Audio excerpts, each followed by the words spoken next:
बिस्मिल्लाहिर्रहमानिर्रहीम। अस्सलामुअलैकुम। मैं हूँ राना नाहिद और आप देख रहे हैं हज़रत यूसुफ़ अलैहिस्सलाम के किस्से का दूसरा हिस्सा। ये वही किस्सा है जिसे खुद अल्लाह ताला ने अहसनुल क़सस कहा है, यानी बेहतरीन किस्सा। एक बेकसूर नबी जिसका जुर्म सिर्फ पाक दामनी था, कैद खाने की अंधेरी कोठरी में डाल दिया गया। जुलेखा को हज़रत यूसुफ़ अलैहिस्सलाम की खूबसूरती ने इस हद तक मुतासिर किया, हवास खो बैठी और हर मुमकिन कोशिश की कि उनसे ताल्लुकात कायम हो सके। अब हज़रत यूसुफ़ अलैहिस्सलाम के सामने दो रास्ते थे, या तो वो ये ख्वाहिश के सामने झुक जाते या फिर अपनी इज्जत बचाने के लिए कैद कबूल कर लेते। यूसुफ़ अलैहिस्सलाम ने हाथ उठाकर कहा, ए मेरे रब, कैद मुझे इनके बुलाने से ज़्यादा पसंद है। और इनकी दुआ कबूल हो गई। हुआ यूँ कि जुलेखा की बदनामी बढ़ती जा रही थी, लिहाजा अजीज़ मिस्र ने अपनी और जुलेखा की इज्जत बचाने के लिए यूसुफ़ अलैहिस्सलाम को कैद में डलवा दिया। रफ्ता रफ्ता यूसुफ़ अलैहिस्सलाम सिर्फ एक कैदी न रहे बल्कि सबके दिलों के सहारा और उम्मीद बन गए। एक दिन दो कैदी जो दरअसल बादशाह के ख़ास दरबारी थे, यूसुफ़ अलैहिस्सलाम के पास आए। एक ने अदब से कहा, आप अल्लाह के नेक बंदे और बहुत इल्म वाले हैं, हमने ख्वाब देखा है, हमें इसकी ताबीर बताएं। एक कहने लगा, मैंने ख्वाब देखा है कि शराब नचोड़ रहा हूँ। दूसरे ने कहा, मैंने देखा है कि मेरे सर पर रोटियाँ हैं और परिंदे इन्हें नोच रहे हैं। ऐ यूसुफ़ अलैहिस्सलाम, हमें इसकी ताबीर बताएं, हम आपको नेक और सच्चा इंसान समझते हैं।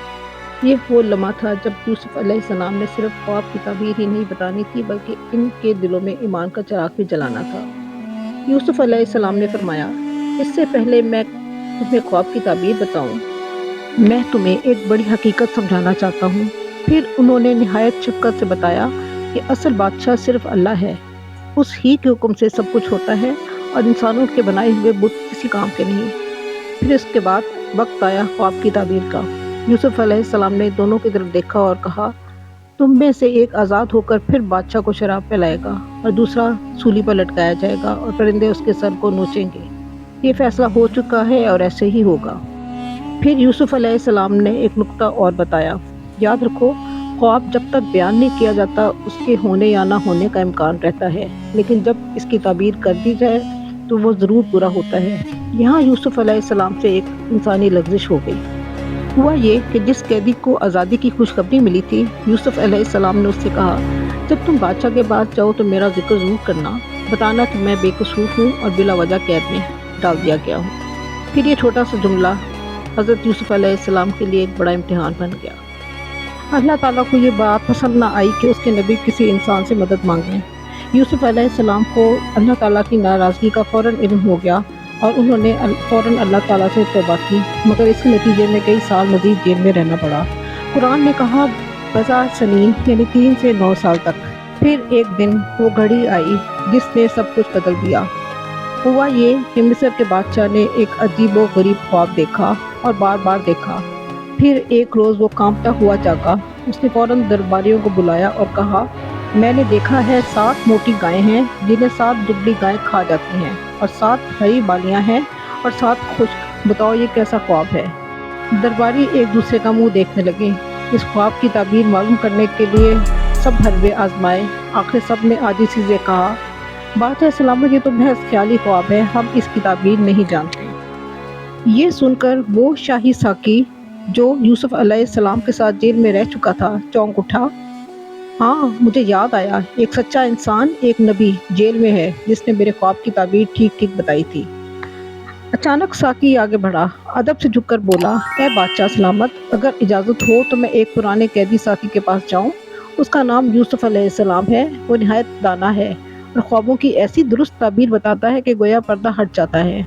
मुझे यकीन है कि वो आपके ख्वाब का राज खोल देगा। बादशाह ने सर उठाया, लम्हा पर सोचा और फिर इजाज़त दे दी।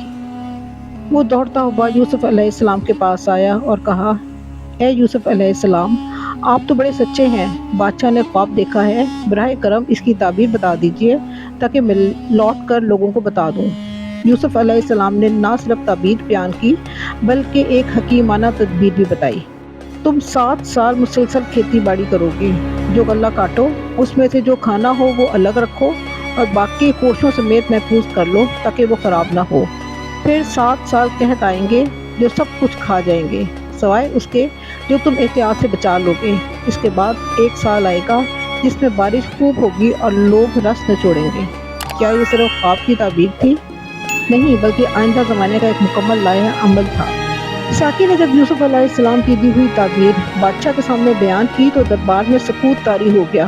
نجومی اور کہندم وقوف رہ گئے کہ یہ تعبیر محض خواب کی وضاحت نہیں تھی، بلکہ قحط سے بچاؤ کا مکمل لائحہ عمل بھی تھا۔ بادشاہ نے بے ساختہ کہا، یوسف علیہ السلام کو فوراً میرے حضور پیش کرو۔ قاصد جیل میں پہنچے اور ادب سے عرض کیا، یوسف علیہ السلام، بادشاہ نے آپ کو یاد فرمایا ہے۔ یہ وہ لمحہ تھا جب برسوں کے اندھیرے کے بعد روشنی کی کرن دروازے پر دستخط دے رہی تھی، مگر یوسف علیہ السلام نے صبر و وقار کے ساتھ فرمایا، اپنے بادشاہ کے پاس جاؤ اور اس سے پوچھو کہ ان عورتوں کا کیا کیا جنہوں نے اب مجھے دیکھ کر اپنے ہاتھ کاٹ لیے تھے۔ میرا رب بخوبی جانتا ہے کہ میں بے قصور ہوں، لیکن ضروری ہے کہ حق سب کے سامنے ظاہر ہو۔ یہ جواب سن کر قاصد حیران رہ گیا کہ ایک قیدی بادشاہ کے بلانے پر بھی عزت اور انصاف کو آزادی پر مقدم رکھ رہا ہے۔ بادشاہ نے فوراً ان عورتوں کو طلب کیا اور غصے سے پوچھا، جب تم نے یوسف علیہ السلام کو دیکھا تھا تو تمہارا معاملہ کیا تھا؟ وہ سب سر جھکائے بولیں، اللہ کی پناہ، ہم نے یوسف علیہ السلام میں کوئی برائی نہیں پائی۔ وہ پاکیزہ اور سچے انسان نے، ہم نے انہیں بہکانے کی بہت کوشش کی مگر انہوں نے اللہ کی پناہ مانگی۔ زلیخا بھی اب خاموش نہ رہ سکی۔ اس نے اعتراف کیا، اصل حقیقت یہ ہے کہ میں ہی یوسف علیہ السلام کو اپنی طرف بلانا چاہتی تھی، مگر وہ ثابت قدم رہے اور بے قصور ثابت ہوئے۔ یہ سب سن کر دربار میں سناٹا چھا گیا۔ اب معاملہ بالکل واضح ہو چکا تھا۔ بادشاہ حضرت یوسف علیہ السلام کے علم اور کردار سے بہت متاثر ہوئے اور حکم دیا، یوسف علیہ السلام کو عزت و تکریم کے ساتھ قید سے نکالو۔ یوں یوسف علیہ السلام اندھیروں سے نکل کے عزت و عظمت کے ساتھ شاہی محل کی طرف روانہ ہوئے۔ یہ صرف رہائی نہ تھی بلکہ سلطنت مصر میں اقتدار و تدبیر کی جانب پہلا قدم بھی تھا۔ یوں یوسف علیہ السلام جو کل تک ایک قیدی تھے، آج سلطنت مصر کے معمار بن گئے۔ یہ کہانی ہمیں سکھاتی ہے کہ اگر انسان اللہ پر بھروسہ رکھے تو جیل کی زنجیریں بھی تخت کی سیڑھیاں بن سکتی ہیں۔ یقین، صبر اور پاک دامنی، یہی وہ راز ہیں جو ان غلام کو حکمران اور قیدی کو نجات دہندہ بنا دیتے ہیں۔ ویڈیو آپ کو کیسی لگی کمنٹ سیکشن میں ضرور بتائیں۔ ویڈیو اگر پسند آئی ہے تو اسے لائک کریں اور شیئر کریں، اور اگر چینل پر نئے ہیں تو چینل کو سبسکرائب کریں اور بیل آئیکن کو بٹن کو پریس کریں تاکہ ہر نئی آنے والی ویڈیو کا نوٹیفیکیشن آپ کو بر وقت ملتا رہے۔ شکریہ۔